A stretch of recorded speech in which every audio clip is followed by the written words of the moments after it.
Duka mendalam menyelimuti Wonosobo setelah Serdar Rahman, prajurit TNI yang dikenal ramah dan aktif, tewas dibacok secara keji di sebuah kafe. Ia gugur saat mencoba melerai keributan, namun justru diserang dari belakang dengan golok. Pelarian pelaku utama, Iwan, berakhir setelah perburuan sengit.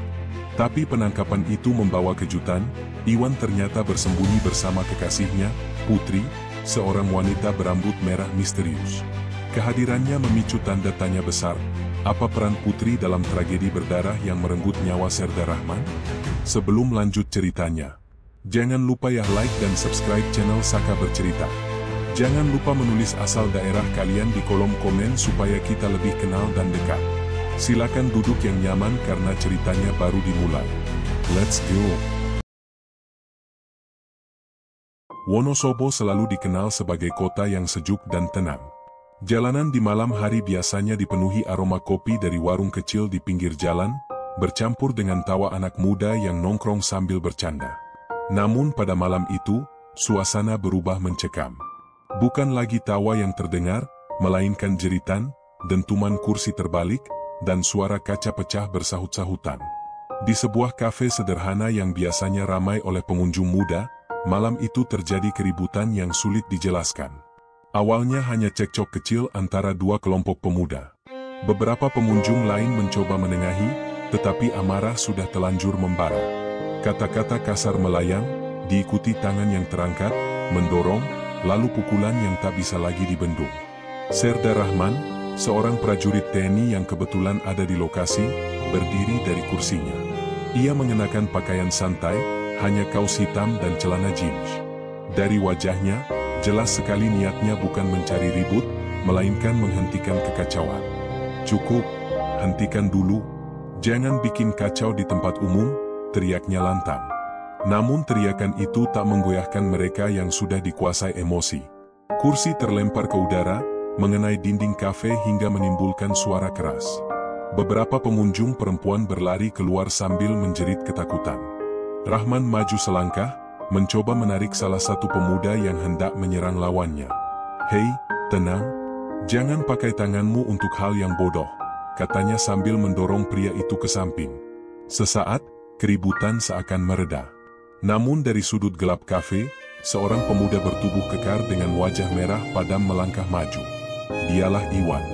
Matanya tajam, penuh kemarahan yang tak terkendali.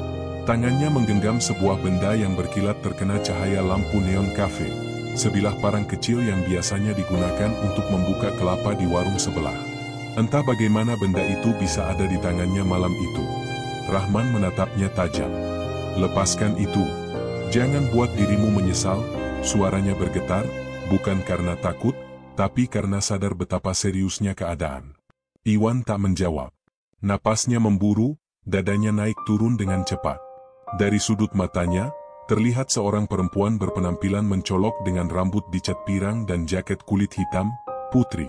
Ia berdiri gelisah, wajahnya pucat, namun matanya penuh dengan sesuatu yang sulit ditebak, antara cemas, takut, atau mungkin dorongan yang membuatnya ingin Iwan terus maju. "Wan, udah. Jangan. Ayo kita pergi aja," teriak Putri dengan nada panik. Tapi Iwan sudah terlalu jauh terseret amarah. Dengan gerakan cepat, ia mengayunkan parangnya. Rahman sempat menangkis, mencoba merebut senjata itu, namun serangan berikutnya melesat lebih cepat dari perkiraan. Seret! Suara sayatan tajam membelah udara. Darah muncrat. Rahman terhuyung. Tangannya refleks menutup bagian tubuhnya yang terluka. Mata para pengunjung melebar, jeritan semakin riuh. Seorang perempuan langsung menutupi mulutnya, tak percaya dengan apa yang baru saja terjadi di depan mata. "Rahman!" teriak seorang rekannya yang baru datang dari pintu. Namun terlambat. Tubuh prajurit muda itu terjatuh ke lantai kafe, darah mengalir deras membasahi keramik putih. Keheningan mendadak menyelimuti ruangan. Hanya suara langkah panik yang terdengar ketika beberapa orang melarikan diri keluar. Iwan berdiri terpaku dengan tangan berlumuran darah. Napasnya semakin cepat, matanya menatap Putri yang kini menangis ketakutan. Wajahnya pucat pasi, tapi di balik air mata itu ada sesuatu yang tak bisa dipahami, seakan ia tahu semua ini akan terjadi. "Wan, Apa yang kamu lakukan? Putri menjerit, meski tangannya sendiri justru menarik Iwan agar segera kabur. Mereka berdua melompat keluar kafe, meninggalkan kepanikan dan tubuh Rahman yang tak lagi bergerak. Di luar, beberapa warga berusaha mengejar, tapi jalanan sempit dan gelap memberi keuntungan bagi pasangan itu. Mereka menghilang ke gang kecil, ditelan malam. Di dalam kafe, suasana semakin kacau. Beberapa orang mencoba menolong Rahman, namun darah sudah terlalu banyak keluar. Wajahnya pucat, matanya terpejam, dan napasnya nyaris tak terdengar. Seseorang berlari keluar, berteriak ke jalan, "Cepat panggil ambulans. Ada yang dibacok, cepat." Namun semua terasa terlambat. Malam itu, Wonosobo kehilangan seorang prajurit TNI yang dikenal ramah dan rendah hati. Seorang pemuda yang hanya berniat melerai keributan, justru harus meregang nyawa di tangan seorang pemuda lain yang dikuasai amarah dan keputusasaan. Kabar itu menyebar begitu cepat. Dari kafe kecil itu, berita meluas ke seluruh kota. Warga berbondong-bondong mendatangi lokasi, sebagian menangis, sebagian marah, sebagian lagi berteriak menuntut keadilan. "Bunuh mereka! Jangan biarkan lari!" teriak seorang warga dengan mata merah berair. Kepolisian yang datang belakangan harus berjuang keras mengendalikan massa. Garis polisi dipasang, wartawan berdatangan, dan malam itu Wonosobo resmi berguncang. Namun yang tak disadari banyak orang, tragedi itu hanyalah permukaan dari sesuatu yang lebih gelap. Iwan dan Putri bukan sekadar pasangan kekasih biasa. Mereka membawa rahasia yang kelak akan mengguncang lebih dari sekadar satu kota kecil. Dan malam berdarah di kafe itu hanyalah awal dari sebuah kisah panjang tentang cinta, amarah, dan kejahatan yang tak terbayangkan. Malam semakin larut, udara Wonosobo yang biasanya sejuk kini terasa menusuk. Jalanan di sekitar kafe masih dipenuhi warga yang berbisik panik, sementara polisi sibuk mengamankan lokasi. Namun jauh dari hiruk-pikuk itu, di sebuah kontrakan tua yang terletak di gang sempit, dua sosok berlari terburu-buru, terengah-engah, lalu mengunci pintu dari dalam. Iwan terduduk di lantai, keringat dingin bercucuran dari pelipisnya. Tangannya bergetar, masih berlumuran darah Rahman. Matanya liar, penuh bayangan ketakutan bercampur penyesalan, namun juga ada sisa amarah yang belum padam. "Wan, kita udah kelewatan," suara Putri bergetar, tubuhnya juga gemetar, tapi bukan hanya karena takut. Ada campuran rasa panik, bingung, sekaligus sesuatu yang lebih dalam, perasaan bersalah yang tak pernah ia tunjukkan sebelumnya. Iwan mengusap wajahnya dengan kasar, lalu menatap Putri dengan mata merah. "Aku nggak ada pilihan, Tri. Dia nyerang duluan. Dia..." "Bohong." Putri memotong cepat, suaranya tajam. "Kamu yang nggak bisa nahan diri. Aku udah bilang pergi aja, tapi kamu malah..." Iwan menghentakkan kakinya ke lantai, membuat papan kayu kontrakan berderit keras. "Diam. Jangan salahin aku semua. Kalau tadi aku biarin, mungkin aku yang mati." Putri terdiam. Air matanya mengalir, tapi ada sesuatu dalam tatapannya yang membuat situasi makin aneh. Ia menangis, tapi sorot matanya tidak sepenuhnya menunjukkan kepanikan seorang kekasih. Seolah-olah ada rahasia yang tak bisa ia ucapkan, rahasia yang membuat tangisnya terdengar seperti sebuah peran. Suasana hening sejenak, hanya suara detak jam tua di dinding kontrakan. Putri akhirnya bergerak. Ia mengambil handuk kecil, meraih tangan Iwan, lalu mengusap darah yang masih menempel. "Kalau kamu terus kayak gini, kita pasti ketangkep. Mereka pasti cari kamu kemana-mana sekarang," ucapnya pelan. Iwan menoleh, wajahnya tegang. "Terus, kita harus kemana? Kamu ada ide?" Putri tidak langsung menjawab. Ia menggigit bibir bawahnya, lalu menatap Iwan dengan pandangan dalam. "Ada, tapi kita harus hati-hati. Jangan sembarangan. Aku tahu tempat aman, tapi..." "Tapi apa?" Iwan menekankan kata itu. Putri menunduk, rambut pirangnya menutupi wajah. "Tempat itu bukan cuma tempat aman. Ada orang-orang yang kamu belum kenal." Iwan mengerutkan kening. "Orang-orang? Maksudmu siapa? Kenalanmu?" Putri tidak menjawab langsung. Ia berdiri, berjalan mondar-mandir, gelisah. "Pokoknya, kalau kita mau selamat, kita harus ke sana. Tapi kamu harus janji, jangan banyak tanya dulu. Iwan semakin bingung, tapi juga putus asa. Ia tahu polisi pasti sedang memburunya. Nama dan wajahnya mungkin sudah tersebar di seluruh kota. Jalan satu-satunya hanyalah percaya pada Putri. Dengan berat hati, ia mengangguk. Baiklah, aku ikut kamu. Putri tersenyum tipis, senyum yang anehnya lebih dingin daripada hangat. Ia meraih jaket kulit hitamnya, lalu memasukkannya ke dalam tas kecil. Kita tunggu sebentar. Nanti jam 3 lewat, baru kita jalan. Saat itu jalanan lebih sepi. Iwan menatapnya lama. Ada sesuatu yang mengganggu pikirannya.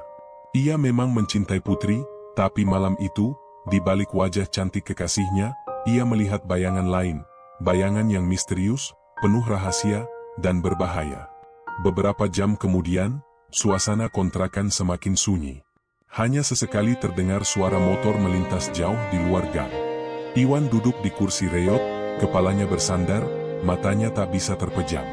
Setiap kali ia memejamkan mata, wajah Rahman yang berlumuran darah selalu muncul, membuatnya gelisah. Sementara itu, Putri berdiri di dekat jendela, menyingkap tirai lusuh sedikit demi sedikit. Matanya tajam mengamati jalanan. Di tangannya, ada ponsel dengan layar retak. Ia mengetik sesuatu dengan cepat, lalu menghapusnya lagi, seakan ragu untuk mengirim. Tri, suara Iwan pelan. Putri menoleh. Apa kamu yakin kita bisa lolos? Semua orang pasti benci kita sekarang. Putri mendekat, duduk di sampingnya. Tangannya mengelus bahu Iwan dengan lembut. Dengerin aku. Selama kamu sama aku, kamu bakal aman. Percaya sama aku, Wan. Iwan mengangguk, tapi rasa ragu tetap menggerogoti hatinya. Ia tidak tahu bahwa di balik ucapan lembut Putri, ada agenda lain yang belum terungkap. Di luar sana, berita tentang kematian Rahman sudah menyebar luas. Media sosial dipenuhi kabar, foto, dan komentar penuh amarah. Nama Iwan muncul di mana-mana, diikuti dengan desakan masyarakat untuk segera menangkapnya. Sementara itu, polisi bekerja keras mengumpulkan bukti. Dari rekaman CCTV, terlihat jelas wajah Putri yang mencolok dengan rambut pirang dan pakaian berani. Wajah itu kini jadi perbincangan warga. Siapa perempuan itu? Tanya seorang warga di pos ronda. Itu kekasihnya Iwan, katanya namanya Putri. Orangnya mencolok, sering keluyuran di kota. Cantik, tapi aneh. Dari dulu memang ada gosip jelek tentang dia. Desas-desus semakin liar. Ada yang bilang Putri hanya korban, ada yang menuduhnya dalang, bahkan ada yang percaya ia sengaja mendorong Iwan untuk bertindak. Namun satu hal pasti, wajahnya kini sama diburu seperti Iwan. Malam itu, tepat ketika jarum jam menunjuk pukul 3, Putri berdiri sambil menenteng tas kecil. Ayo, waktunya. Kita harus pergi sekarang. Iwan bangkit, wajahnya masih tegang. Kemana? Putri menatapnya dengan senyum tipis, lalu berbisik, ke tempat orang-orang yang bisa lindungi kita. Tapi ingat, jangan pernah tanya terlalu banyak. Mereka pun melangkah keluar dari kontrakan, menembus dinginnya malam, menyusuri gang gelap yang hanya diterangi lampu temaram. Bayangan mereka berdua menyatu dengan kegelapan, meninggalkan kontrakan yang kini hanya menyimpan jejak darah yang sudah mengering di pakaian Iwan. Dan sejak malam itu, perjalanan mereka bukan hanya sekadar pelarian. Itu adalah langkah pertama menuju rahasia besar yang selama ini disembunyikan Putri, rahasia yang kelak akan mengubah segalanya. Pagi di Wonosobo biasanya terasa damai. Kabut tipis turun dari lereng pegunungan, menyelimuti jalanan kota kecil itu dengan kesejukan yang menenangkan. Namun pagi setelah tragedi di kafe, suasana berubah kelam. Bukan lagi bau kopi dan suara ayam berkokok yang jadi pembuka hari, melainkan berita duka yang menyebar lebih cepat dari angin. Kabar kematian Serda Rahman telah mengguncang seluruh kota. Telepon berdering tanpa henti di rumah keluarganya, tangisan terdengar sejak dini hari, dan tetangga berbondong-bondong datang untuk memastikan kabar yang awalnya terdengar seperti gosip. Namun setiap orang yang melihat wajah pucat Ibu Rahman, tahu bahwa berita itu bukan sekadar desas-desus. Ibu Rahman, seorang wanita paruh baya dengan kerudung lusuh, duduk terkulai di ruang tamu. Wajahnya bengkak karena semalaman menangis. Sesekali ia memegangi dadanya, seperti menahan sesak yang tak tertahankan. "Anakku, kenapa harus kamu? Kamu itu cuma mau nolong orang, Rahman." Suaranya parau, nyaris tak terdengar, tapi setiap kata yang keluar dari bibirnya menusuk hati siapapun yang mendengarnya. Di sampingnya, adik perempuan Rahman terus menangis histeris, sementara beberapa kerabat mencoba menenangkannya. Ayahnya, seorang pria tua dengan rambut memutih, hanya bisa duduk diam dengan mata kosong. Ia tak menangis, tapi wajahnya hancur, seakan seluruh tenaganya sudah tercabut bersama nyawa anaknya. Jenazah Rahman tiba menjelang siang. Suasana rumah semakin pilu. Isak tangis pecah begitu peti jenazah diturunkan dari mobil ambulans. Beberapa prajurit TNI yang ikut mengantar berdiri dengan wajah kaku, namun matanya merah menahan air mata. Mereka berdiri tegap, mencoba menjaga wibawa, tetapi dalam hati mereka sama hancurnya dengan keluarga almarhum. "Turunkan perlahan, hati-hati," ujar salah satu perwira dengan suara berat. Peti itu dibuka, dan wajah Rahman yang pucat tampak untuk terakhir kali. Luka di tubuhnya telah ditutup, namun bekas darah yang sempat mengalir semalam masih menyisakan warna samar di kain penutup. Tangisan semakin pecah. Ibunya menjerit, mencoba memeluk tubuh anaknya yang terbujur kaku. "Bangun, Nak. Kamu belum janji pulang bulan depan? Kamu belum janji mau ajak ibu jalan ke alun-alun lagi? Bangun, Rahman." Tangisnya pecah, tubuhnya bergetar tak terkendali. Tetangga yang menyaksikan hanya bisa mengusap air mata. Banyak yang berbisik, "Kasihan sekali, anak baik-baik, mati sia-sia." Pemakaman berlangsung sore harinya.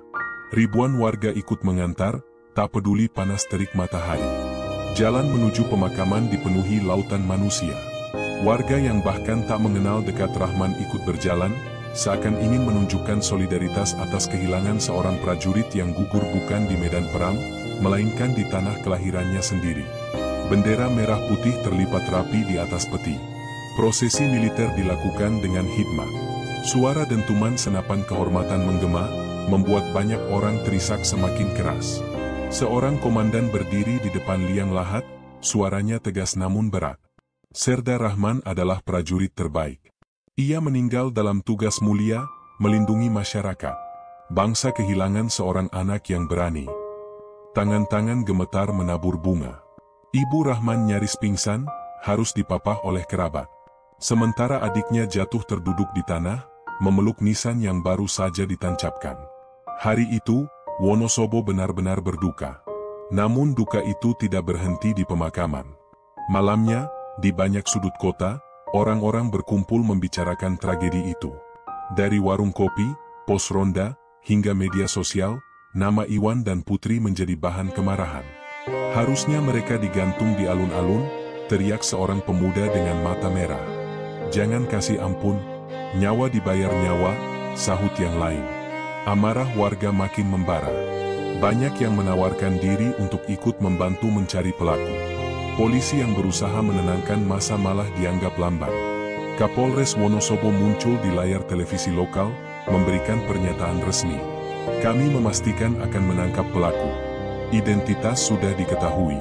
Kami minta masyarakat tetap tenang, serahkan semua pada pihak berwajib." Namun kata-kata itu tak cukup. Bagi masyarakat, kehilangan Rahman bukan sekadar kehilangan seorang prajurit, tapi juga simbol penghinaan. Bagaimana mungkin seorang anggota TNI bisa dibacok hingga tewas di depan umum? Bagi mereka, itu adalah tamparan keras. Sementara itu, di markas TNI setempat, rekan-rekan Rahman duduk dalam diam. Wajah-wajah keras itu menyimpan luka yang dalam. Seorang prajurit berbisik pelan kepada rekannya, "Kalau ketemu pelakunya, nggak usah diadili. Langsung saja habisi." Ucapan itu mungkin keluar dari amarah, tapi menunjukkan betapa besarnya gejolak yang mulai mengakar. Antara institusi, masyarakat, dan polisi, sebuah api sudah menyala, dan api itu bisa membakar lebih besar jika tidak segera dikendalikan. Di balik semua itu, Iwan dan Putri masih bersembunyi. Mereka belum tahu betapa luasnya kebencian yang kini menimpa nama mereka. Setiap sudut kota menyebut-nyebut mereka dengan penuh amarah. Foto-foto wajah mereka mulai tersebar di grup pesan warga, diunggah di media sosial, bahkan dicetak di poster-poster kecil. Dan di tengah kabut duka yang menyelimuti Wonosobo, bayangan mereka berdua semakin hitam. Hari berganti malam. Rumah keluarga Rahman masih dipenuhi pelayat. Lilin menyala di depan rumah, doa terus bergema. Namun di hati setiap orang yang datang, ada satu perasaan yang sama, duka bercampur dendam. Kematian Rahman bukan hanya kehilangan bagi keluarganya, melainkan luka kolektif bagi seluruh kota. Luka yang menunggu balas, luka yang menuntut keadilan. Dan di titik inilah, api yang membara mulai menjalar, menunggu waktu untuk meledak lebih besar. 1 hari setelah pemakaman Serda Rahman, Wonosobo belum juga kembali tenang. Wajah almarhum masih memenuhi lini masa media sosial, dipenuhi foto berseragam dan testimoni teman-temannya. Kata-kata seperti pahlawan, gugur, dan keadilan berulang-ulang ditulis dengan nada getir. Di sisi lain, foto Iwan dan Putri juga mulai tersebar luas. Wajah keduanya muncul di layar televisi, grup WhatsApp warga, hingga selebaran yang ditempel di papan pengumuman desa. Polisi menyebut mereka sebagai buronan berbahaya yang harus segera ditangkap. Di markas kepolisian, suasana tegang. Kapolres duduk di depan meja rapat, menatap para anggotanya dengan sorot mata keras. Saya nggak mau dengar alasan. 2 orang ini harus ditangkap secepatnya. Kalau masyarakat bergerak duluan, kita yang akan disalahkan. Paham? Siap, Komandan, jawab para anggota serentak. Seorang penyidik kemudian memaparkan hasil awal penyelidikan. Dari rekaman CCTV di sekitar kafe, terlihat jelas Iwan kabur bersama Putri. Mereka berlari masuk ke gang sempit, lalu menghilang. Beberapa saksi mata juga mengaku melihat pasangan itu menuju arah terminal lama, namun tak ada yang pasti kemana mereka pergi setelahnya. Orangnya licin, tapi kita sudah temukan jejak. Ada yang lihat Putri beli makanan di warung dekat pasar induk dini hari tadi. Rambut pirangnya gampang dikenali, jelas penyidik itu. Kapolres mengetukkan jarinya di meja. Bagus, fokus pada perempuan itu. Penampilannya mencolok, dia yang bisa jadi celah. Malam itu, tim kecil polisi bergerak ke pasar. Mereka berpakaian preman, berpura-pura sebagai pembeli. Pedagang yang ditanyai sebagian besar menggeleng, tapi ada satu wanita tua yang memberi petunjuk. Iya, tadi pagi ada cewek rambut kuning, pakai jaket hitam. Cantik, tapi matanya kayak orang bingung. Dia beli roti sama air mineral, terus buru-buru pergi. Ada cowok gondrong nungguin di ujung jalan. Kayaknya itu yang namanya Iwan. Polisi langsung bergerak ke arah yang ditunjukkan. Namun jejak itu lagi-lagi dingin. Mereka hanya menemukan puntung rokok dan plastik kosong yang ditinggalkan terburu-buru. Selalu selangkah lebih dulu, gumam salah satu anggota. Sementara itu, di kontrakan tua yang mereka tempati, Iwan dan Putri sudah tak lagi tenang. Malam-malam mereka diisi dengan kegelisahan. Wan, kita nggak bisa terus sembunyi di sini. Orang pasti tahu, bisik Putri sambil mondar-mandir. Iwan duduk termenung, tangannya masih gemetar setiap kali teringat wajah Rahman. Aku nggak tahu harus gimana. Kalau ketangkep, habis aku. Semua orang benci aku. Putri menghampirinya, menatap dengan mata berkilat. Kalau gitu kita harus pergi jauh. Ada orang yang bisa nolongin aku, maksudku, nolongin kita. Iwan menoleh cepat. Orang? Orang siapa? Kenapa kamu nggak pernah jelas? Putri terdiam sebentar, lalu tersenyum hambar. Nanti aku jelasin. Sekarang yang penting, kita harus percaya. Kalau enggak, kita mati konyol. Iwan menghela napas panjang. Ia tak punya banyak pilihan selain mengikuti Putri. Di sisi lain, masyarakat Wonosobo makin geram. Mereka tak puas hanya menunggu polisi. Di beberapa desa, warga mulai ronda malam, berharap menemukan jejak pelarian.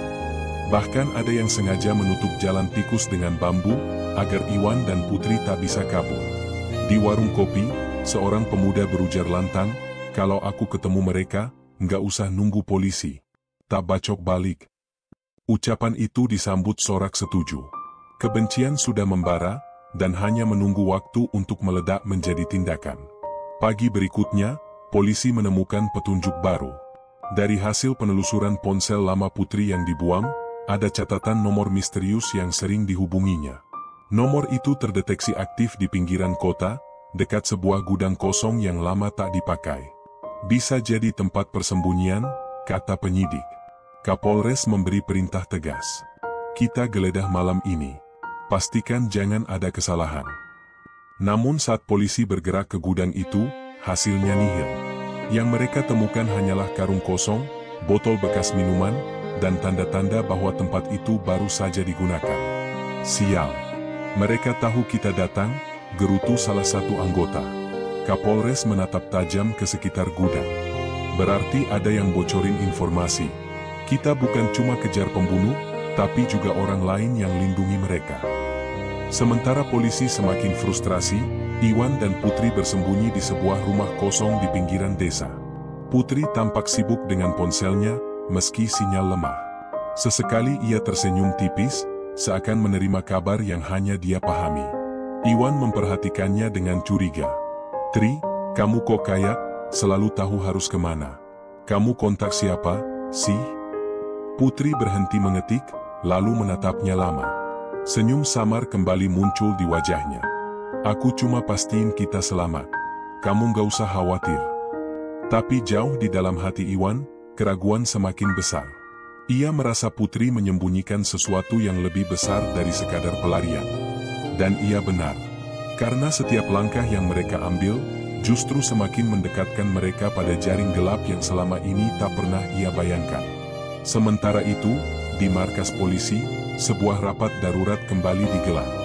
Laporan terbaru menunjukkan sesuatu yang mengejutkan. Putri bukanlah perempuan biasa. Ia punya catatan lama terkait kasus narkoba, meski tidak pernah terbukti di pengadilan. Kapolres menatap foto wajah Putri yang terpampang di layar. Perempuan ini kuncinya.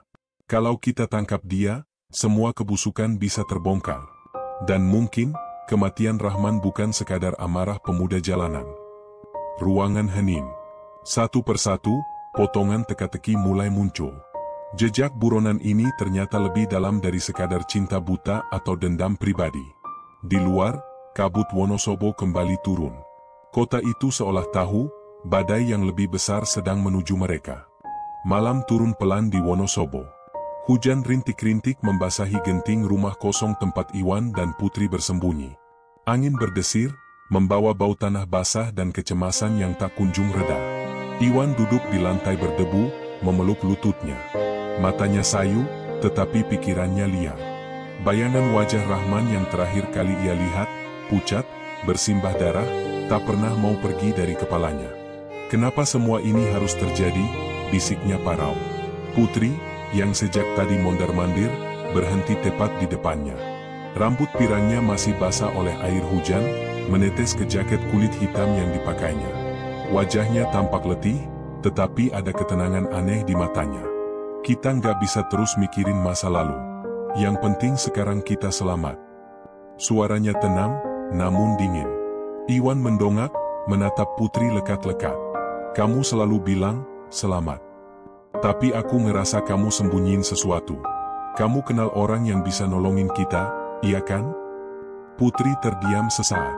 Lalu ia tersenyum samar, senyum yang membuat Iwan semakin resah.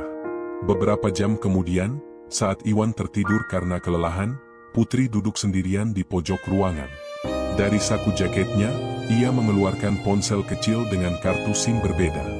Bukan ponsel yang sama seperti yang Iwan tahu. Ia mengetik cepat, lalu mengirim pesan. "Target sudah ikut aku. Rencana berikutnya kapan?" Balasan datang tak lama kemudian. "Tunggu instruksi. Jangan biarkan dia curiga. Semua akan selesai kalau waktunya tepat."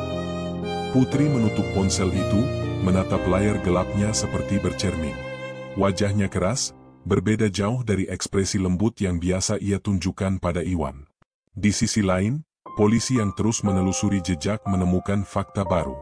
Dalam berkas lama Putri, ada laporan intelijen tahun 2022 yang menyebutkan keterkaitannya dengan jaringan narkoba lintas kota. Namanya tidak pernah naik ke pengadilan karena kurang bukti, tetapi beberapa saksi menyebutnya sebagai penghubung. Kapolres membaca berkas itu dengan dahi berkerut. Jadi perempuan ini bukan hanya pacar buronan, tapi punya sejarah panjang. Kalau benar dia masih terhubung dengan jaringan itu, kasus Rahman bisa jadi pintu masuk ke sesuatu yang lebih besar. Seorang penyidik menambahkan, ada dugaan Putri sengaja mendekati Iwan. Bukan karena cinta, tapi karena dia butuh orang seperti Iwan, berani, emosional, gampang diprovokasi. Ruangan mendadak hening. Kebenaran mulai menampakkan wajahnya, dan bentuknya jauh lebih kelam dari yang dibayangkan. Di rumah persembunyian, Iwan mulai curiga. Pagi itu ia melihat Putri keluar terlalu lama hanya untuk membeli air. Saat kembali, perempuan itu tampak lega, seolah baru saja selesai melakukan sesuatu yang penting. "Put, kamu tadi kemana? Kok lama banget?" tanya Iwan dengan nada tajam. Putri mengangkat alis, lalu tertawa kecil. "Masa curiga sama aku? Aku cuma beli air, terus ke warung sebelah sekalian cari rokok buat kamu. Nih." Ia melemparkan bungkus rokok ke arah Iwan. Namun mata Iwan tetap menatap curiga. Ada perasaan di dadanya yang sulit dijelaskan.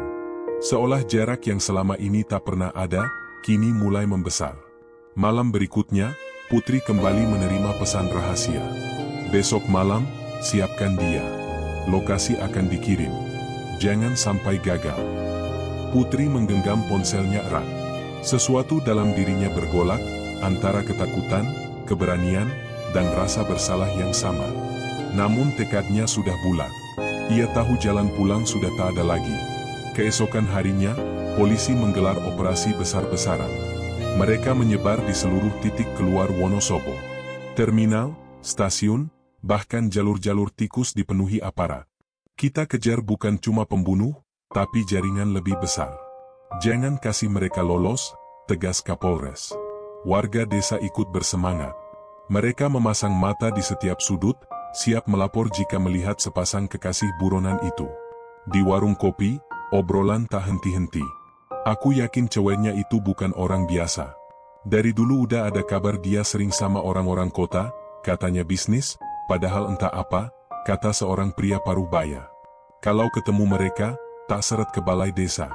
"Biar kapok," sahut yang lain. Di tengah pengepungan tak kasat mata itu, Putri menuntun Iwan keluar dari rumah persembunyian. Malam dingin, kabut tebal menutupi jalan. "Wan, kita harus pindah sekarang. Tempat ini udah nggak aman," katanya sambil menggenggam tangan Iwan erat-erat. "Pindah kemana? Kamu selalu bilang begitu, tapi kita nggak pernah benar-benar aman," jawab Iwan dengan suara lirih. Putri menatapnya dalam-dalam. Ada kilatan sesuatu di matanya, campuran antara rasa iba dan kepastian. "Percaya sama aku sekali ini. Aku janji, semua akan beres." Iwan mengangguk, meski hatinya masih berat. Ia tidak tahu bahwa langkah yang sedang mereka ambil bukan menuju kebebasan, melainkan ke dalam jebakan yang telah lama disiapkan. Sementara itu, di markas polisi, peta kota terbentang di meja besar. Titik merah menandai lokasi-lokasi yang dicurigai. Salah satunya adalah sebuah gudang tua di pinggir sawah, tak jauh dari jalur keluar kota. Kapolres menunjuk titik itu dengan jari telunjuk. "Saya yakin mereka ke sana. Malam ini kita kepung. Kita lihat siapa sebenarnya yang bermain di balik semua ini." Di perjalanan, Putri menerima pesan terakhir di ponselnya. "Gudang jam 11 malam. Jangan telat." Ia menatap layar ponsel itu lama, lalu menyimpannya kembali ke saku jaket. Hatinya berdegup cepat. Bukan karena takut tertangkap polisi, tapi karena rahasia yang ia simpan terlalu besar untuk dibongkar begitu saja. Rahasia yang bisa menjelaskan kenapa Rahman harus mati, kenapa Iwan dijadikan pion, dan siapa dalang sebenarnya di balik semua tragedi ini. Namun satu hal pasti, malam ini, semuanya akan berubah. Dan mungkin, darah akan kembali tumpah di tanah Wonosobo. Malam itu, Wonosobo tenggelam dalam kabut tebal. Udara lembab menusuk kulit, seolah membawa firasat buruk. Jam di dinding rumah penduduk berdentang 11 kali, menandai waktunya kegelapan bekerja. Iwan dan Putri berjalan cepat di jalan setapak yang sepi. Hanya suara jangkrik dan langkah mereka yang terdengar. Gudang tua yang jadi tujuan mereka berdiri di pinggir sawah, dikelilingi semak-semak liar. Bangunannya reot, atap sengnya berkarat, pintunya hanya diganjal dengan rantai berkarat. Iwan menghentikan langkah, matanya menyipit penuh curiga. "Put, kenapa kita ke sini? Tempat ini kelihatan kayak udah puluhan tahun gak dipakai." Putri menoleh, tersenyum samar. "Tempat kosong justru paling aman. Percaya aja." Namun di dalam hati, Iwan merasa ada yang tak beres. Nalurinya berteriak, tapi rasa cintanya pada Putri menutup mata. Ia memilih tetap mengikutinya. Sesaat setelah mereka masuk, lampu sorot menyala. Cahaya putih menyilaukan mata, membuat Iwan kaget dan mundur beberapa langkah. Dari balik bayangan, muncul 3 pria berpakaian hitam dengan wajah keras. Mereka bukan polisi, tapi jelas bukan orang sembarangan. Salah satu pria maju, menatap Putri dengan tatapan puas. "Kamu datang juga. Bagus." Iwan terperangah. "Apa ini, Put? Siapa mereka?" Putri menelan ludah. Wajahnya yang biasanya tenang kini tampak tegang. "Mereka, orang yang bisa nolong kita keluar dari sini." Iwan menatapnya lama, lalu berbalik ke arah pria-pria itu. "Kalau memang nolong, kenapa dari awal nggak aku tahu? Kenapa harus kayak begini?" Pria yang berdiri paling depan terkekeh. "Karena kamu bukan bagian dari rencana, Iwan. Kamu cuma boneka." Kata itu menghantam Iwan seperti pukulan keras. Dadanya panas, wajahnya memerah. Ia berbalik menatap Putri, penuh luka dan amarah. "Boneka? Maksudnya apa ini, Putri?" Putri tidak menjawab. Matanya berkaca-kaca, tapi mulutnya terkunci. Di luar gudang, tanpa mereka sadari, tim polisi sudah mengepung area. Mobil hitam tanpa tanda terlihat berhenti jauh di jalan utama, lampu sengaja dimatikan.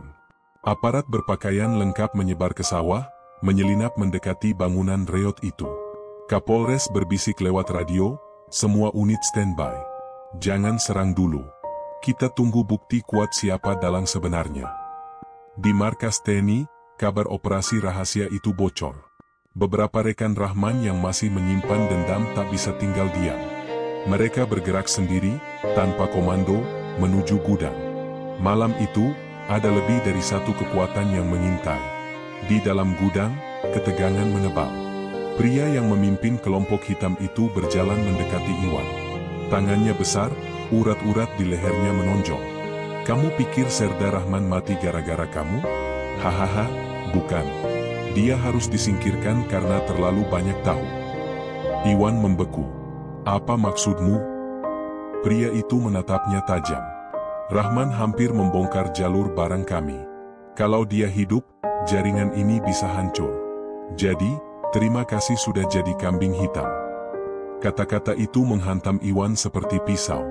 Ia berbalik menatap Putri lagi, kali ini dengan tatapan penuh pengkhianatan.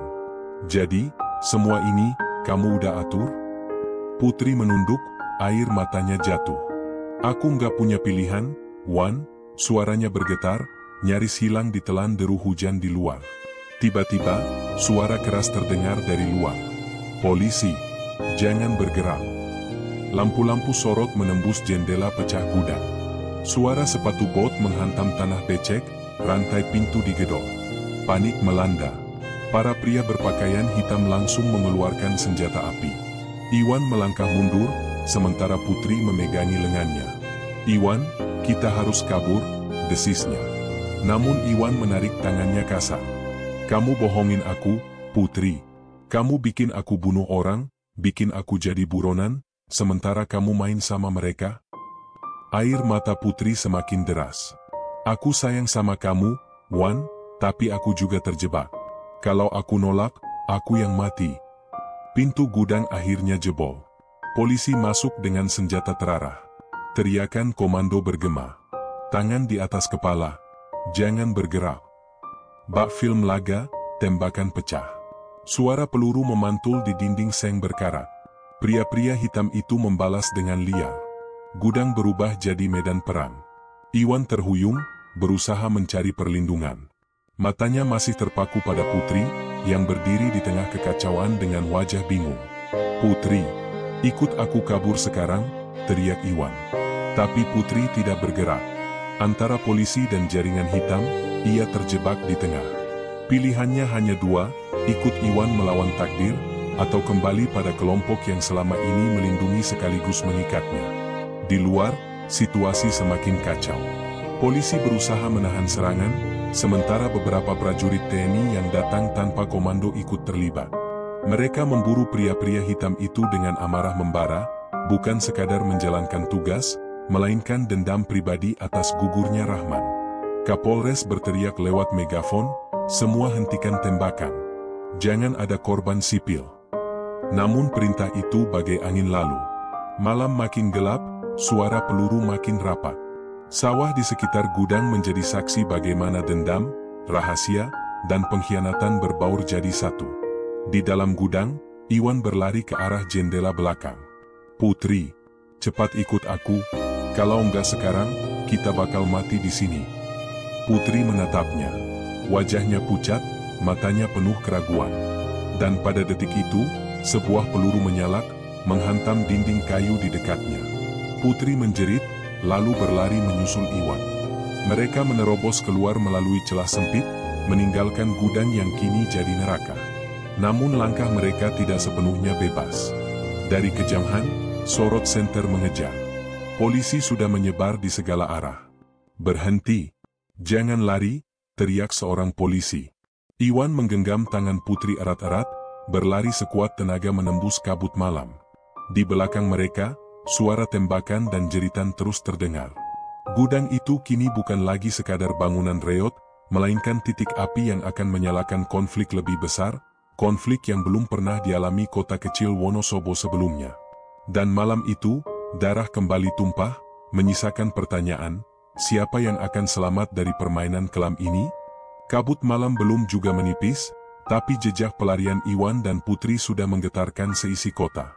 Dari gudang reot yang kini dipenuhi selongsong peluru, berita tentang baku tembak menyebar cepat ke seluruh Wonosobo.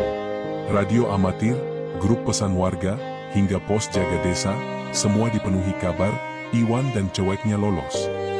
Kapolres menahan napas di tengah kepungan pasukannya. Gudang berantakan, 2 pria hitam tewas, 1 tertangkap, sementara sisanya berhasil kabur bersama kabut. Tapi yang paling meresahkan bukanlah para penjahat itu, melainkan pasangan buronan yang entah bagaimana berhasil meloloskan diri. "Kita nggak bisa biarin mereka hilang di antara warga," tegas Kapolres dengan wajah keras. "Mereka bukan cuma pembunuh, tapi kunci untuk bongkar jaringan ini. Semua unit, sebar sampai ke desa-desa." Di sisi lain, Iwan dan Putri berlari menembus sawah basah. Nafas mereka terengah, kaki berlumur lumpur. Suara sirene terdengar samar di kejauhan, bercampur dengan gonggongan anjing. "Wan, kita nggak bisa terus kayak gini," ucap Putri dengan dada naik turun. "Mereka pasti kepung semua jalan keluar." Iwan berhenti sejenak, menatap wajah Putri yang pucat diterpa cahaya bulan. Matanya penuh luka dan amarah. "Kamu tahu dari awal semua ini bakal terjadi, kan? Kamu jebak aku. Kamu bikin aku jadi buronan, Put." Putri tercekat. Aku nggak punya pilihan, Wan. Kalau aku nggak ikut mereka, aku udah mati dari dulu.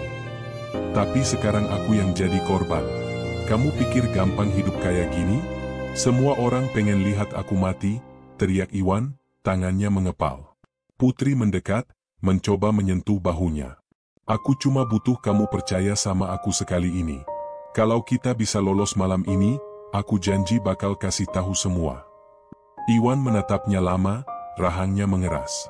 Ada cinta di matanya, tapi juga kebencian yang mulai tumbuh. Ia tidak tahu lagi apakah Putri adalah penyelamat atau pengkhianat terbesar dalam hidupnya. Di kota, amarah masyarakat membara. Rumah keluarga Rahman masih penuh pelayat. Isak tangis berganti dengan bisik-bisik dendam. Para pemuda desa berkumpul dengan obor dan senjata seadanya, parang, bambu runcing, hingga batu. "Kita nggak bisa diam terus. Polisi cuma janji-janji. Kalau ketemu mereka, habisi," teriak seorang pemuda dengan suara lantang. Orang tua yang biasanya menahan amarah pun ikut terbakar. Rahman mati sia-sia. Kalau aparat nggak bisa kasih keadilan, kita yang kasih.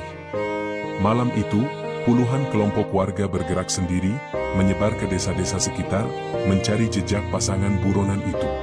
Di markas TNI, situasi tak kalah panas. Rekan-rekan Rahman yang kehilangan sabar mendesak komandannya. "Pak, dengan hormat, kita nggak bisa biarin pelaku jalan bebas. Kalau polisi lambat, biar kami yang turun." Sang komandan menatap mereka dengan wajah kaku. "Kalian prajurit. Tugas kalian tunduk pada aturan, bukan ikut amarah." Namun kalimat itu tidak meredam gejolak. Beberapa prajurit muda saling pandang, tatapan mereka menyiratkan tekad untuk bertindak meski tanpa perintah resmi. Bagi mereka, balas dendam lebih penting daripada prosedur. Sementara itu, Iwan dan Putri berhasil mencapai sebuah desa kecil di lereng bukit.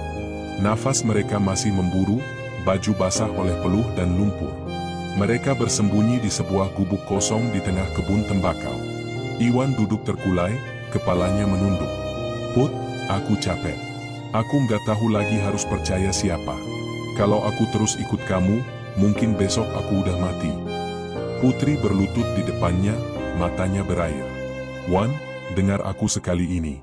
Aku bukan cuma pacarmu. Aku juga bagian dari sesuatu yang lebih besar." Iwan mendongak, menatapnya dengan sorot tajam. "Apa maksudmu?" Putri menarik napas panjang.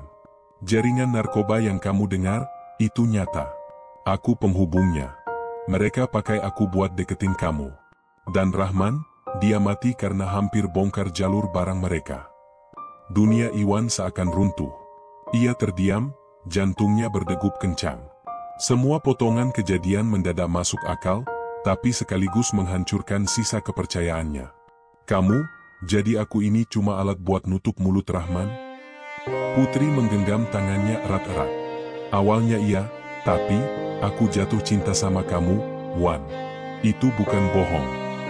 Iwan menepis tangannya, wajahnya merah padam. "Cinta? Cinta kayak gini yang bikin aku jadi buronan, bikin orang-orang pengen bunuh aku?" Suara langkah mendekat memutus perdebatan mereka. Dari luar gubuk terdengar obrolan samar dan cahaya obor. Warga desa yang sedang mencari buronan itu mulai menyisir kebun. "Cepat sembunyi," desis Putri, menarik Iwan masuk ke ruang gelap di pojok gubuk. Mereka berdua menahan napas, mendengar suara langkah yang semakin dekat. "Katanya mereka lari ke arah sini," ucap seorang warga. "Cek setiap gubuk. Jangan sampai lolos," sahut yang lain. Iwan menggenggam pisau kecil di pinggangnya. Tangannya gemetar. Putri menutup mulutnya sendiri agar suara nafasnya tak terdengar. Waktu seakan berhenti. Satu langkah saja, dan pintu gubuk bisa terbuka. Di tempat lain, Kapolres menerima laporan bahwa warga mulai bergerak liar. Wajahnya pucat. Kalau massa bergerak tanpa kendali, ini bisa jadi tragedi lebih besar. Kita harus amankan mereka sebelum jatuh korban baru. Namun waktu sudah terlambat. Malam itu, Wonosobo bukan hanya memburu dua buronan, tapi juga terpecah antara amarah, dendam, dan keadilan yang diperebutkan. Iwan dan Putri berhasil lolos dari gubuk itu, menyelinap lewat celah belakang ketika warga masuk dari pintu depan. Mereka kembali ke jalan setapak, lari sekuat tenaga ke arah hutan. Di tengah pelarian itu, Iwan berteriak lirih pada Putri, "Aku nggak tahu apa yang bakal terjadi besok, tapi kalau kita ketemu lagi sama mereka, aku nggak bakal diam aja. Aku udah cukup jadi boneka." Putri menatapnya dengan wajah panik, namun juga sedih. Ia tahu, Iwan mulai berubah. Dari pria yang dulu bisa ia kendalikan, kini jadi sosok yang bisa meledak kapan saja. Malam itu, buronan mereka bukan hanya polisi dan warga, tapi juga kebenaran pahit yang akhirnya terbuka.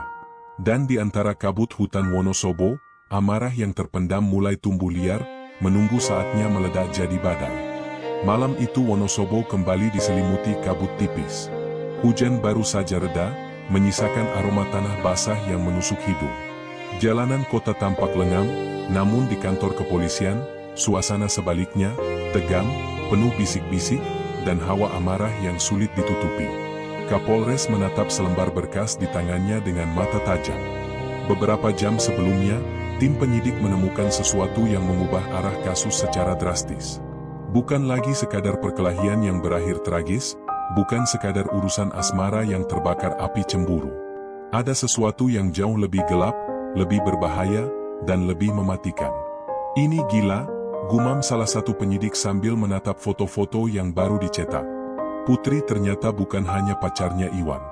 Dia adalah penghubung sindikat. Semua transaksi besar mereka melewati dia. Kapolres menghela napas berat. Kita bukan hanya menghadapi pembunuhan. Kita berhadapan dengan jaringan narkoba yang sudah lama kita incar. Dan sekarang, wajah aslinya ada di depan mata kita. Di ruang interogasi, Putri duduk dengan tangan terborgol di atas meja. Wajahnya tetap cantik, tapi kali ini kecantikannya tak mampu menutupi kegelisahan yang mulai menguasai tubuhnya. Bibir merahnya bergetar, matanya liar mencari celah untuk mengelak, namun dinding ruangan seakan menutup segala jalan keluar. Seorang penyidik meletakkan berkas tebal di depannya. Foto-foto, rekaman transfer, hingga chat terenkripsi yang berhasil dipecahkan. Semua mengarah padanya. Semua membuktikan bahwa dia bukan sekadar perempuan yang terjebak oleh cinta, melainkan perempuan yang memegang kendali dalam jaringan hitam.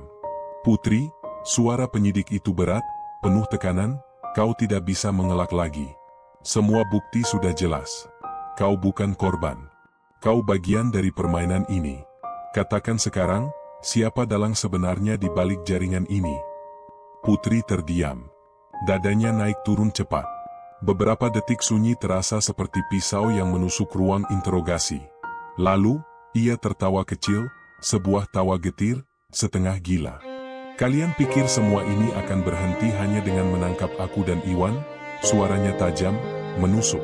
Kalian bahkan tidak tahu siapa yang sebenarnya kalian lawan. Kabar tentang identitas Putri mulai menyebar keluar. Wonosobo kembali geger. Warga yang semula bersimpati padanya, merasa kasihan karena dianggap hanya perempuan muda yang salah jalan, kini berubah marah. Mereka merasa dikhianati. Sosok yang mereka kira lemah ternyata bersembunyi di balik topeng, membawa racun yang mengancam generasi muda mereka.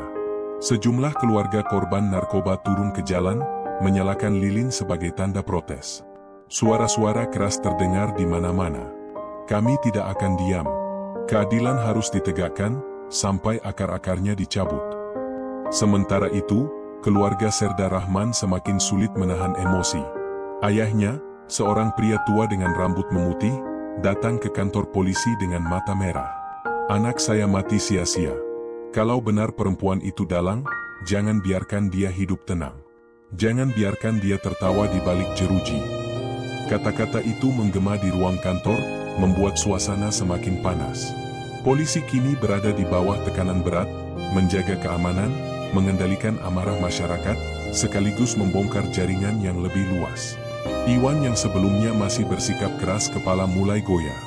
Ia ditahan di sel terpisah, namun teriakan dari luar, hujatan warga, dan kabar tentang identitas Putri yang terbongkar membuatnya resah. Malam itu ia memukul-mukul dinding sel, wajahnya penuh luka karena ia sendiri menabrakkan kepala ke jeruji. Putri, teriaknya berulang kali, seakan suara itu bisa menembus tembok. Kenapa kau tidak bilang dari awal? Kenapa kau seret aku ke dalam ini? Tangisnya pecah, bukan tangis penyesalan atas Serda Rahman, melainkan tangis seorang pria yang merasa dijebak oleh perempuan yang ia cintai. Di sisi lain, penyelidikan terus berkembang. Nama-nama baru muncul, termasuk seorang bandar besar yang selama ini tak tersentuh hukum. Semua petunjuk menunjukkan bahwa Putri adalah kunci. Namun, setiap kali ditanya, ia hanya memberi jawaban samar, seakan sengaja menunda waktu. Kenapa kau tidak bicara? Tanya penyidik dengan nada kesal. Putri menatapnya dengan senyum misterius. Karena aku tahu, begitu aku membuka mulut, hidupku sudah selesai. Dan mungkin hidup kalian juga. Malam kembali jatuh di Wonosobo. Kabut turun perlahan, menyelimuti lampu jalan yang berpendar redup. Namun, di balik ketenangan semu itu, polisi bergerak tanpa henti. Peta kota terhampar di meja besar kantor Polres, ditandai dengan jarum-jarum berwarna. Setiap titik mewakili lokasi transaksi, persembunyian, dan jalur distribusi narkoba. Semua mata terarah pada satu nama yang baru saja terkuak, Arman, sosok yang selama ini bersembunyi di balik bayangan. Arman bukan nama asing. Ia dikenal sebagai pengusaha sukses, pemilik beberapa gudang logistik dan kafe di daerah pegunungan. Wajahnya selalu tersenyum di baliho-baliho besar, mendukung acara-acara sosial, bahkan kerap duduk di barisan depan pada kegiatan pemerintahan. Tapi di balik citra dermawannya, ia menyimpan rahasia hitam yang lebih busuk dari apapun. Ia adalah dalang besar sindikat narkoba di Jawa Tengah, dan Putri hanyalah salah satu pion kesayangannya. Kapolres menatap timnya dengan mata tajam. Inilah yang kita cari. Selama ini dia lolos dari jeratan hukum, selalu punya alibi, selalu punya orang dalam yang melindungi. Tapi sekarang kita punya saksi hidup, Putri. Dengan dia, kita bisa robohkan seluruh jaringan ini. Salah satu penyidik muda, Dimas, menghela napas. Tapi Kap, Putri jelas-jelas tidak akan buka mulut. Dia lebih takut pada Arman ketimbang pada kita. Kalau begitu, jawab Kapolres mantap, kita yang harus bergerak lebih cepat. Jangan beri dia kesempatan melarikan diri. Di ruang sel, Putri resah. Tangannya menggenggam ujung selimut tipis yang kusam. Bayangan wajah Arman terus muncul di kepalanya. Sosok itu bukan sekadar bos, dia adalah monster yang bisa menghancurkan siapapun dengan mudah. Ia tahu, jika namanya benar-benar keluar, maka hidupnya akan tamat. Bukan hanya dirinya, tapi juga keluarganya. Malam itu, seorang polisi perempuan masuk ke ruang sel, membawa air minum. Dengan suara pelan, ia berkata, "Putri, kalau kau terus diam, kau hanya akan jadi boneka yang dibuang. Tapi kalau kau bicara, kau bisa selamat." Putri menatapnya dengan mata penuh ketakutan. "Kau tidak tahu siapa dia. Arman bisa menjangkau siapapun. Polisi, pejabat, bahkan penjara pun bukan tempat aman bagiku." Polisi perempuan itu menatap balik dengan tenang. "Lalu, kau mau bagaimana? Mati sia-sia?" Putri menggigit bibirnya. Air matanya jatuh, tapi ia masih bungkam. Di luar, masyarakat semakin marah. Mereka menuntut kepolisian tidak hanya menahan Iwan dan Putri, tapi juga membongkar siapapun yang terlibat. Demonstrasi kecil mulai muncul di depan kantor Polres. Lilin-lilin menyala, poster bergambar Serda Rahman terangkat tinggi. Rahman bukan hanya anak bangsa, dia pahlawan. "Jangan biarkan darahnya jatuh sia-sia," teriak seorang pria paruh baya dengan suara serak. Keluarga Rahman berdiri di barisan depan, air mata mereka bercampur dengan amarah. Tekanan pada polisi semakin besar, seolah-olah waktu terus menekan dari segala arah. Sementara itu, Arman sudah tahu bahwa namanya mulai disebut-sebut. Dari sebuah villa mewah di lereng pegunungan Dieng, ia duduk santai di kursi kulit, menyalakan cerutu, dan menatap layar televisi yang menyiarkan kabar terbaru. Ia tersenyum tipis. "Polisi akhirnya mencium jejakku. Tapi mereka lupa, aku punya tentakel di mana-mana." Di belakangnya, beberapa anak buah bersenjata lengkap berjaga. Gudang besar di dekat villa itu menyimpan lebih dari sekadar barang dagangan. Ada senjata, uang tunai, dan narkoba yang siap didistribusikan. Arman tahu waktunya semakin sempit, tapi ia bukan tipe orang yang lari. Ia akan melawan. Polisi akhirnya mendapat informasi intelijen, Arman merencanakan pelarian ke luar negeri. Jalur yang akan digunakan melewati pelabuhan kecil di pantai selatan. Waktu yang mereka miliki hanya hitungan jam. Kapolres berdiri di depan pasukan khusus. "Malam ini kita buktikan bahwa hukum masih bisa berdiri di negeri ini. Target kita jelas, tangkap Arman hidup-hidup. Jangan sampai ada korban lagi." Pasukan bergerak. Mobil-mobil polisi melaju di jalanan berliku Wonosobo menuju pegunungan. Lampu merah biru memantul di basahnya aspal, menciptakan suasana mencekam. Di sisi lain, Iwan mendengar kabar bahwa Arman sedang diburu. Ia duduk di selnya, wajahnya penuh dilema. Selama ini ia menganggap dirinya hanya korban cinta, tapi kini ia sadar, ia hanyalah catur murahan di papan permainan besar.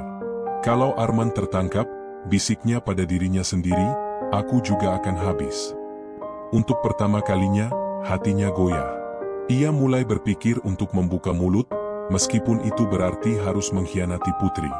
Malam itu, langkah besar akan ditentukan.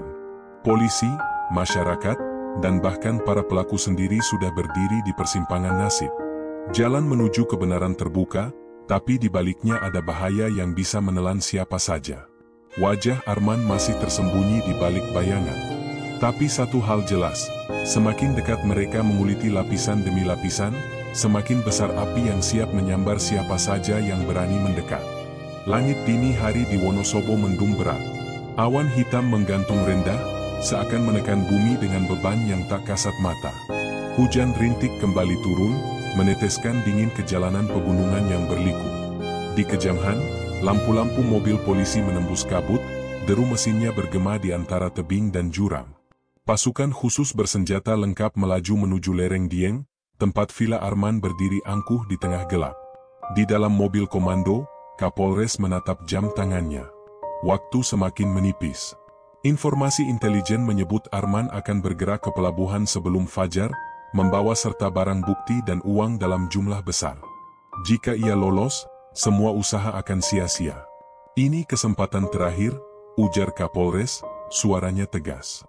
Kita tangkap dia hidup-hidup. Di sisi lain, Arman sedang bersiap. Beberapa koper besar sudah dijejerkan di ruang tamu villa, berisi uang tunai, dokumen, dan narkoba. Anak buahnya berjaga di setiap sudut, senjata otomatis di tangan. Namun wajah Arman tetap tenang. Ia menyalakan cerutu, menghembuskan asap dengan senyum tipis. Polisi pikir mereka bisa mengejarku, gumamnya. Aku sudah selangkah di depan. Tapi di matanya yang tenang, ada kegelisahan yang sulit disembunyikan. Ia tahu, lingkaran sudah menutup. Dan kali ini, lawan-lawannya lebih serius dari sebelumnya. Di sel tahanan, Iwan tak bisa tidur. Pikirannya kacau, dadanya sesak. Ia sadar, jika Arman benar-benar lolos, maka dirinya hanya akan menjadi kambing hitam, boneka yang dibuang. Ia memukul dinding sel berulang kali hingga tangannya berdarah. Akhirnya ia berteriak memanggil penjaga. Saya mau bicara. Saya mau buka semuanya tentang Arman. Polisi yang berjaga kaget, lalu segera melapor. Beberapa menit kemudian, Iwan duduk di ruang interogasi, wajahnya penuh luka tapi matanya berkilat. Aku akan kasih kalian nama, lokasi, semuanya. Tapi aku minta jaminan, aku tidak mati di tangan orang itu. Sementara itu, Putri duduk diam di ruang tahanannya. Air matanya sudah kering, tapi batinnya bergolak. Ia tahu, saat Arman jatuh, maka dirinya pun akan ikut hancur. Rasa cinta, rasa takut, dan rasa bersalah bercampur menjadi satu, menjerat pikirannya seperti rantai yang tak bisa dipatahkan. Rahman, bisiknya lirih, mengingat wajah prajurit TNI yang mati di tangannya. Aku, bahkan tak bisa menebus dosaku. Di lereng Dieng, operasi besar dimulai. Polisi mengepung villa dari segala arah. Lampu sorot menembus kegelapan, suara megafone menggema. Arman, kau sudah dikepung, turun dan menyerah sekarang juga. Hening. Lalu, tiba-tiba suara tembakan meletus dari jendela lantai 2. Pasukan polisi berlindung, balasan tembakan menghujani villa. Malam itu, gunung yang biasanya tenang mendadak bergetar oleh suara peluru yang bersahut-sahutan. Arman tidak tinggal diam. Ia memimpin anak buahnya dengan brutal, melepaskan tembakan sambil berteriak. Kalian pikir bisa menangkapku hidup-hidup? Aku tidak akan jatuh serendah itu. Pertempuran berlangsung sengit. Beberapa polisi terluka, tapi barisan mereka tetap rapat. Villa perlahan terkepung. Di tengah kekacauan, Arman mencoba melarikan diri lewat pintu belakang, membawa satu koper berisi uang dan dokumen penting. Namun langkahnya terhenti saat lampu sorot menyorot wajahnya. Berhenti, teriak seorang polisi. Arman menoleh dengan mata penuh kebencian. Ia mengangkat pistol, tapi peluru lebih cepat menembus lengannya. Koper jatuh ke tanah, terbuka, uang berhamburan di tanah basah, tercampur dengan lumpur dan darah. Ia tersungkur, meraung kesakitan. Polisi segera melumpuhkannya, memborgol tangannya. Subuh itu, kabar penangkapan Arman mengguncang Wonosobo. Warga yang semula marah kini terdiam, antara lega dan masih tak percaya. Dalang besar akhirnya tumbang. Di kantor polisi, keluarga Serda Rahman datang. Ayahnya menatap para aparat dengan mata berkaca-kaca. Terima kasih, meskipun anak saya tidak bisa kembali, setidaknya dia tidak mati sia-sia. Ibu Rahman memeluk foto anaknya erat-erat, air matanya mengalir tanpa henti. Rahman, keadilan akhirnya datang, Nak. Putri mendengar kabar itu dari balik jeruji. Ia terdiam lama, lalu tersenyum pahit. Jadi, ini akhirnya. Ia tahu hidupnya sudah selesai. Tidak ada cinta yang bisa ia genggam, tidak ada kebebasan yang bisa ia harapkan. Hanya penyesalan yang membusuk di hatinya. Iwan pun terdiam. Ia selamat dari maut Arman, tapi bukan berarti bebas. Ia masih harus menanggung hukuman, dosa, dan rasa bersalah yang akan membayangi sepanjang hidup. Beberapa hari kemudian, pemakaman Serda Rahman dilaksanakan secara militer. Suara tembakan kehormatan menggema di udara, bendera merah putih dilipat rapi dan diserahkan kepada keluarganya. Warga datang berbondong-bondong, menyalakan lilin, dan menundukkan kepala. Rahman mungkin sudah tiada, tapi pengorbanannya membongkar kejahatan yang jauh lebih besar. Namanya akan selalu dikenang, bukan hanya sebagai prajurit yang gugur, tapi sebagai pahlawan yang mengungkap wajah gelap di balik kota kecil mereka. Matahari perlahan terbit, memecah kabut yang menyelimuti Wonosobo. Cahaya hangat menembus dingin, seakan membawa pesan, betapapun gelapnya malam, pagi akan tetap datang. Dan meski luka masih tertinggal, kebenaran akhirnya berdiri.